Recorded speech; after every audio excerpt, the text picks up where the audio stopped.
రెండు వీడియోలు చూశారు. మొదటిది 15th ఆగస్టు జరిగింది. అందరికీ తెలుసు, కేరళ రాష్ట్రంలో ఫ్లాగ్ హాయిస్ట్ చేసే సమయంలో సడన్గా చివరి లాస్ట్ పైకి వెళ్ళాక ఇంకా జెండానంటూ ఆవిష్కరించాలి. ఆ సమయంలో స్ట్రక్ అయిన ఫ్లాగ్ని సడన్గా పక్షి వచ్చి ఆ స్ట్రక్ అయిన ఫ్లాగ్ని కుదిపి ఆ ముడిని తీసినట్లు ఫ్లాగ్ హాయిస్ట్ చేయడం జరిగింది. దాంతో అద్భుతం జరిగిపోయింది, పక్షి వచ్చి ఫ్లాగ్ను హాయిస్ట్ చేసింది అన్నట్లు వైరల్ అయింది వీడియో. కానీ ఇంకొకరు కెమెరాలో అదే చిత్రాన్ని అదే రోజు బంధించారు, కాకపోతే ఇంకో యాంగిల్ నుంచి తీశారు. దాంట్లో స్పష్టంగా మనకి ఏం కనబడింది, ఫ్లాగ్ స్టక్ అయిన మాట వాస్తవము, కానీ అదే సమయంలో పక్షి వచ్చి ఆ కోకోనట్ ట్రీ మీద ఒక కొమ్మ మీద కూర్చుంది. అది లేటర్ ఆన్ మళ్ళీ దాన్ని ఇట్లా పుల్ చేసినప్పుడు ఫ్లాగ్ హాయిస్ట్ అయింది.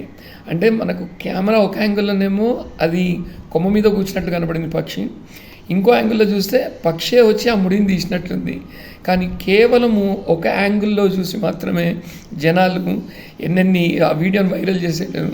But try to even viral the video which is the fact. Hope everyone understands.